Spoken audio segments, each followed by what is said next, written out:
Walk me through what's going on in this picture. What are your memories of that moment?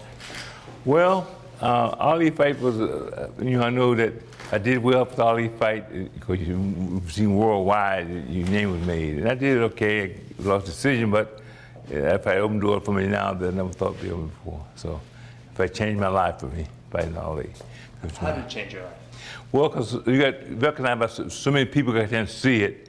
Now I get so many calls and whatever. I'll be in New York pretty soon, and I think up there with George Foreman and them guys, all because of the Ali fight.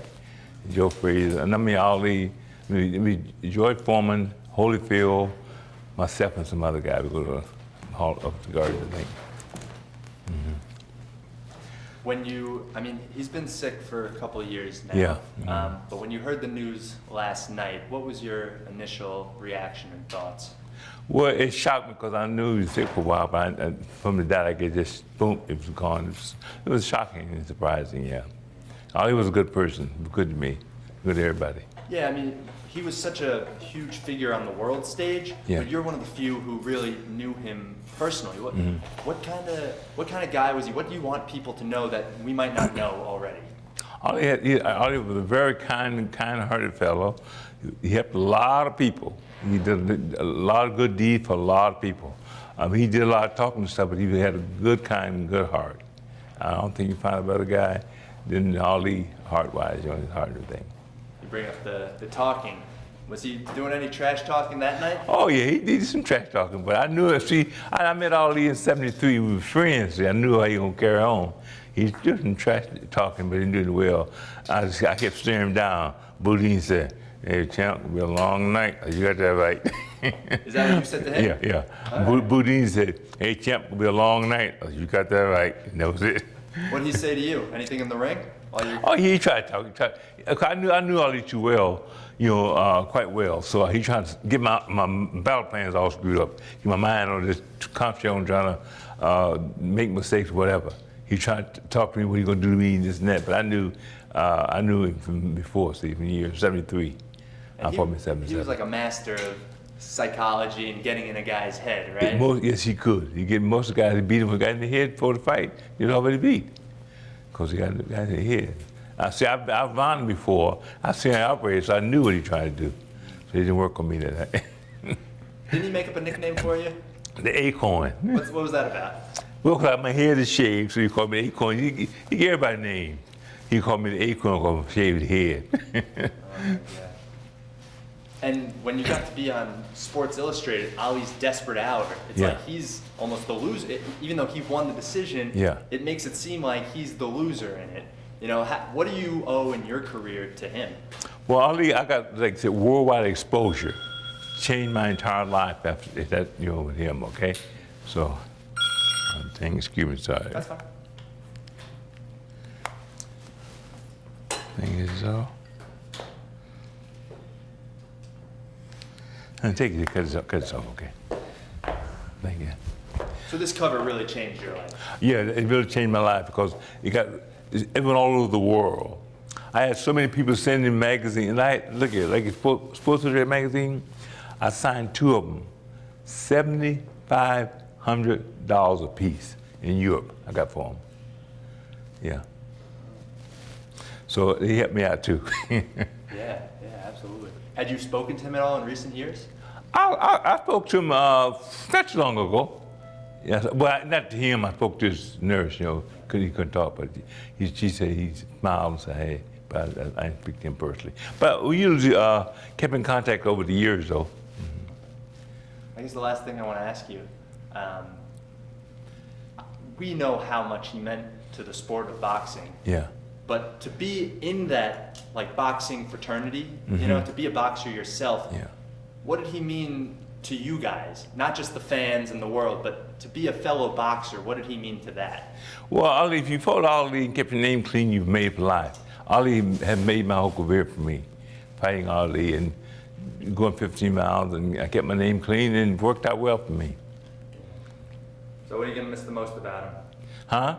What will you miss the most about him? Just talking to him time to time, and because Ali was a good-hearted guy. He always wanted to play tricks on you and stuff disappeared and that, but he was a good-hearted guy. Yeah. Anything else you want to say? No, I just love him. He was good to me. I love Ali. He changed my whole life. My family and I, we love him very much. I think that Earnie Shavers, like Muhammad Ali said many times, he was the hardest hitting heavyweight in the history of boxing. And Earnie Shavers has proven to the world, not only was he a champion inside the ring, but outside the ring as well. Yeah. I'm talking about you. Uh-huh. Oh, okay, thank you. To me, you've always been a champion. But Ali said it best, he was the hardest hitting heavyweight of all time. Nobody hit Ali harder than Earnie Shavers. Yeah, I forgot to ask you about that. What kind of compliment is that to receive from the greatest of all time to say you're the hardest hitter? It's a great compliment because, you know, the people around the world were watching that and saw that, so you changed your whole life for me. It was great. That's amazing. Yeah, and get a compliment from Ali. It was great, you know. And for you, Joe, I mean, you're showing off all the unique Muhammad Ali artifacts you have in your little home museum. I mean, he's clearly very special to you as well. Yeah, Muhammad Ali, I met him in Puerto Rico when he came down to fight Jean-Pierre Koopman, and that was back in 1976. And he stopped Jean Koopman in the 5th round by by knockout. The referee, Ismail Falou, stopped the fight in the 5th round. It was a great experience meeting Muhammad Ali. Then I met him again in New York City. He picked up my daughter Christine. I had her with me, my 3-year-old. He picked her up and held her in his arms, and he said, "Joe, she's a beautiful girl. Take care of her. There's a lot of people out there that are bad, so make sure you take care of your daughter. She's beautiful." Then again, I met him on numerous occasions while I was refereeing some fights, like with Mike Tyson and Larry Holmes. He came into the ring, and I was able to raise his hand up in the air when they announced him to the crowd. Then he walked over to Mike Tyson and told him something in his ear. And I asked him afterwards, after Mike knocked out Larry Holmes, I asked him months later, I ran into Mike Tyson, I said, "Mike, what did Ali tell you in your ear that day when he came over to you before the fight started with Larry Holmes?" He says, "Kick his." I said, "What?" That's what Ali told him. He said, "Kick his butt." Anyway, so that was a good experience with Muhammad Ali. Then, of course, most recently was about 3 or 4 years ago, I met him again in Las Vegas. One of my big fights I was refereeing, and it was an honor to be with him and take photos with him that night here at the MGM Hotel. That's a funny story with Tyson. I mean, he was a legendary trash talker. Yeah. Yeah, yeah. You know, I mean, when you're in the ring, you've seen a lot of boxers. Does any other boxer talk like he does while they're fighting? No, in boxing, you know, we tried to tell the fighter, well, when he talking, but Ali he would trash you to death. He tried to get to you mentally. He figured if he gets you mentally, you're a lost fighter. Mike Tyson did that as well. Mike Tyson used to stare down the fighters, just look at them straight in the eyes, and just stare at them. These guys were already beat before the first punch was thrown. They were already out on their feet. Yeah. But that's the way Muhammad Ali was. Always a trash talker, talk you to death. When he fought Earnie Shavers, kept telling Earnie Shavers he gonna knock him out and whatnot. Yeah. And it was not true. He couldn't knock out Earnie Shavers, but he tried.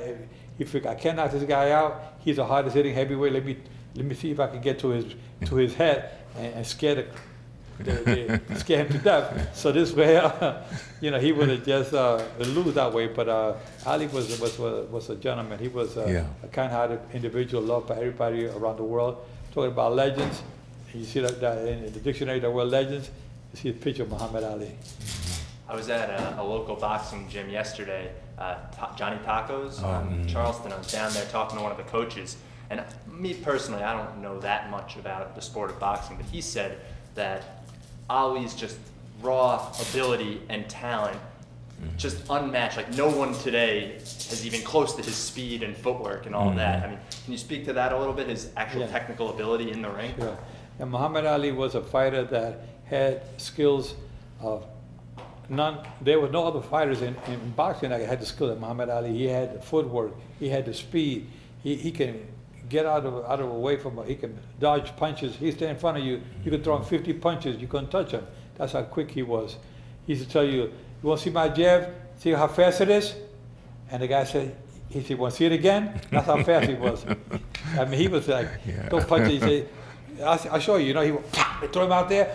You want to see that again? That was Muhammad Ali, right? Yep, that's where he was. I remember it. That's really funny. You want to see it? You want to see it again? Yeah.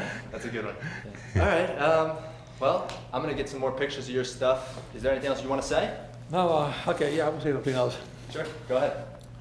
On behalf of the boxing fraternity around the world, as a former international boxing referee and Hall of Fame referee, that I've been elected to the Hall of Fame along with Muhammad Ali, Mike Tyson, Sugar Ray Leonard, all the greatest have been inducted to the Hall of Fame. Mike Tyson was one of the fighters that Ali really loved a lot. Ali always said, "Gee, you know, you're a tough fighter," and I can say that to the whole world that people have always said Muhammad Ali was a gentleman.